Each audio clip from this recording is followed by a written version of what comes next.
Perkembangan intelektual menurut Piaget. Dalam perkembangan intelektual, ada 3 hal penting yang menjadi perhatian Piaget. Yang pertama, struktur. Piaget memandang ada hubungan fungsional antara tindakan fisik, tindakan mental, dan perkembangan logis anak-anak.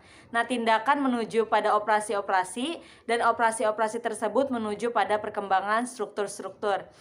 Yang kedua, isi merupakan pola perilaku anak yang khas dan tercermin pada respon yang diberikannya terhadap berbagai masalah atau situasi yang dihadapinya. Yang ketiga, ada fungsi. Fungsi adalah cara yang digunakan organisme untuk membuat kemajuan intelektual. Fungsi perkembangan intelektual menurut Piaget. Menurut Piaget, perkembangan intelektual didasarkan pada 2 fungsi, yaitu yang pertama ada organisasi, memberikan setiap organisme kemampuan untuk mengorganisasikan proses-proses fisik ataupun psikologis yang menjadi sistem-sistem yang teratur dan juga berhubungan.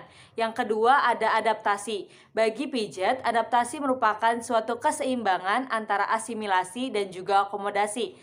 Adaptasi terhadap lingkungan dilakukan melalui 2 proses, yaitu yang pertama ada asimilasi. Asimilasi adalah proses kognitif di mana seorang mengintegrasikan persepsi, konsep ataupun pengalaman baru ke dalam skema atau pola yang telah ada dalam pikirannya. Asimilasi dipandang sebagai suatu proses kognitif yang menempatkan dan mengklasifikasikan kejadian atau rangsangan baru dalam skema yang telah ada. Yang kedua ada akomodasi. Akomodasi terjadi untuk membentuk skema baru yang cocok dengan rangsangan yang baru atau memodifikasi skema yang sudah ada sehingga cocok dengan rangsangan itu. Konsep-konsep teori Piaget. Yang pertama ada inteligensi. Menurut Piaget, inteligensi adalah suatu bentuk equilibrium ke arah di mana semua struktur yang menghasilkan persepsi, kebiasaan, dan mekanisme sensorimotor diarahkan. Yang kedua ada organisasi. Organisasi adalah suatu tendensi yang umum untuk semua bentuk kehidupan guna mengintegrasikan struktur, baik yang psikis maupun fisiologis dalam suatu sistem yang lebih tinggi. Yang ketiga ada skema. Skema adalah suatu struktur mental seseorang di mana ia secara intelektual beradaptasi dengan lingkungan sekitarnya. Skema akan beradaptasi dan berubah selama perkembangan kognitif seseorang. Yang keempat ada asimilasi. Asimilasi adalah proses kognitif di mana seseorang mengintegrasikan persepsi, konsep atau pengalaman baru ke dalam skema atau pola yang sudah ada dalam pikirannya. Yang kelima ada akomodasi. Akomodasi adalah pembentukan skema yang baru atau mengubah skema lama sehingga cocok dengan rangsangan yang baru atau memodifikasi skema yang ada sehingga cocok dengan rangsangan yang ada. Yang keenam ada ekuilibrasi, adalah keseimbangan antara asimilasi dan akomodasi. Ekuilibrasi dapat membuat seorang menyatukan pengalaman luar dengan struktur dalamnya. Tahapan teori Piaget dalam pembelajaran matematika. Yang pertama itu ada tahapan sensori motor berumur dari 0 sampai dengan 2 tahun. Ciri pokok perkembangannya, anak mengalami dunianya melalui gerak dan indranya, serta mempelajari permanensi objek. Pada tahap ini ditandai dengan tidak adanya bahasa, karena anak-anak belum menguasai kata untuk suatu benda. Maka suatu benda dikatakan tidak eksis apabila sudah tidak tampak di hadapannya lagi. Mereka mengorganisasikan skema tindakannya seperti menghisap, menggenggam, dan memukul untuk menghadapi dunia yang muncul di hadapannya. Yang kedua itu ada tahap pra-operasional, berumur dari 2 sampai dengan 7 tahun. Ciri pokok perkembangannya adalah penggunaan simbol dan bahasa tanda, dan konsep intuitif. Dalam tahap ini, anak sangat egosentris. Mereka sulit menerima pendapat orang lain. Anak percaya bahwa apa yang mereka pikirkan dan alami juga menjadi pikiran dan pengalaman orang lain. Tahap pra-operasional ini dapat dibedakan menjadi 2. Yang pertama itu ada tahap prakonseptual yang berumur dari 2 sampai dengan 4 tahun, di mana representasi suatu objek dinyatakan dengan bahasa, gambar, dan permainan hayalan. Yang kedua ada tahap intuitif dari umur 4 sampai dengan 7 tahun. Pada tahap ini, representasi suatu objek didasarkan pada persepsi pengalaman sendiri, tidak dengan penalaran. Yang ketiga ada tahap operasi konkret, berumur dari 7 sampai dengan 12 tahun. Ciri pokok perkembangannya, anak mulai berpikir secara logis tentang kejadian-kejadian konkret. Tahap operasi dicirikan dengan perkembangan sistem pemikiran yang didasarkan pada aturan-aturan tertentu yang logis. Operasi itu bersifat reversible, artinya dapat dimengerti dalam dua arah, yaitu suatu pemikiran yang dapat dikembalikan kepada awalnya lagi. Ciri-ciri operasi konkret yang lain yaitu yang pertama ada adaptasi dengan gambaran yang menyeluruh, menggambarkan secara menyeluruh ingatan, pengalaman, dan objek yang dialami. Yang kedua ada melihat dari berbagai macam segi. Anak mulai dapat melihat suatu objek atau persoalan secara sedikit menyeluruh dengan melihat aspek-aspeknya. Yang ketiga ada seriasi. Proses resiasi adalah proses mengatur unsur-unsur menurut semakin besar atau semakin kecilnya unsur-unsur tersebut. Menurut Piase, bila seorang anak telah dapat membuat suatu seriasi, maka ia tidak akan mengalami banyak kesulitan untuk membuat seriasi selanjutnya. Yang selanjutnya ada klasifikasi. Menurut Piase, bila anak yang berumur 3 sampai dengan 12 tahun diberi bermacam-macam objek dan disuruh membuat klasifikasi yang serupa menjadi satu, ada beberapa kemungkinan yang terjadi. Yang selanjutnya ada bilangan. Pada tahap operasi konkret, anak sudah dapat mengerti soal korespondensi dan kekekalan dengan baik.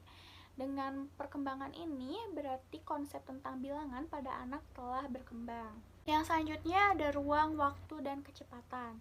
Pada umur 7 atau 8 tahun, seorang anak sudah mengerti tentang urutan ruang dengan melihat intervasi jarak suatu benda.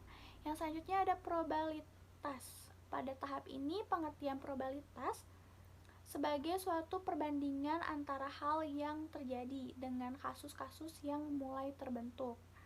Yang selanjutnya ada penalaran. Dalam pembicaraan sehari-hari, anak pada tahap ini jarang berbicara dengan sesuatu alasan, tetapi lebih mengatakan apa yang terjadi. Yang terakhir ada egosentrisme dan sosialisme. Pada tahap ini, anak sudah tidak begitu egosentris dalam pemikirannya. Ia sadar bahwa orang lain mempunyai pemikirannya sendiri.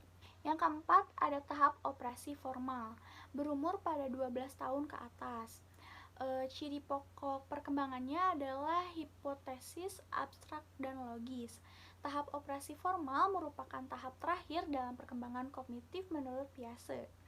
Pada tahap ini, seorang remaja sudah dapat berpikir logis, berpikir dengan pemikiran teoritis, formal berdasarkan proposi dan hipotesis. Sifat pokok tahap operasi formal adalah pemikiran deduktif hipotesis, induktif saintifik, dan abstrak relatif. Yang pertama itu ada pemikiran deduktif dan hipotesis. Pemikiran deduktif adalah pemikiran yang menarik kesimpulan yang spesifik dari suatu yang umum. Alasan deduktif hipotesis adalah alasan atau argumen yang berkaitan dengan kesimpulan yang ditarik dari premis yang masih hipotesis. Jadi, seseorang yang mengambil kesimpulan dari sesuatu yang diasumsikan tidak perlu berdasarkan dengan kejadian yang real. Yang kedua itu ada pemikiran induktif saintifik. Pemikiran induktif adalah pengambilan kesimpulan yang lebih umum berdasarkan kejadian-kejadian yang khusus. Pada tahap pemikiran ini, anak sudah mulai dapat membuat hipotesis, menentukan eksperimen, menentukan variabel kontrol, mencatat hasil, dan menarik kesimpulan. Yang ketiga itu ada pemikiran abstraksi relatif. Menurut Piase, pemikiran analogi dapat juga diklasifikasikan sebagai abstraksi relatif karena pemikiran itu tidak dapat disimpulkan dari pengalaman. Dari teori kognitif yang dikemukakan oleh Piase, setidaknya ada dua hal penting yang dapat diambil, yaitu yang pertama, individu dapat mengembangkan pengetahuannya sendiri. Artinya adalah pengetahuan yang dimiliki oleh setiap individu ini dapat dibentuk oleh individu sendiri melalui interaksi dengan lingkungan yang terus-menerus dan selalu berubah. Oleh karena itu, proses pendidikan bukan hanya sekedar transfer of knowledge, tetapi juga bagaimana merangsang struktur kognitif individu mampu melahirkan pengetahuan dan temuan-temuan baru. Lalu yang kedua, perlu adanya individualisasi dalam pembelajaran. Artinya, dalam proses pembelajaran diperlukan terhadap individu yang harus didasarkan pada perkembangan kognitifnya. Setiap tahap perkembangan kognitif memiliki karakteristik yang berbeda-beda. Susunan saraf seseorang akan semakin kompleks seiring dengan bertambahnya umur. Belajar akan lebih berhasil apabila disesuaikan dengan tahap perkembangan kognitif pada peserta didik. Dari kegiatan praktik ini dapat disimpulkan bahwa anak usia 4 tahun berada pada tahap pra-operasional, di mana anak belum bisa berpikir secara abstrak. Pada tahap ini, anak berpikir pada tingkat simbolik tapi belum menggunakan operasi kognitif. Artinya, anak tidak bisa menggunakan logika atau mengubah, menggabungkan, atau memisahkan ide atau pikiran. Perkembangan anak terdiri dari membangun pengalaman tentang dunia melalui adaptasi dan bekerja menuju tahap konkret ketika ia bisa menggunakan pemikiran logis. Selama akhir tahap ini, anak secara mental bisa mempresentasikan peristiwa dan objek seperti fungsi simbolik atau tanda dan terlibat dalam permainan simbolik.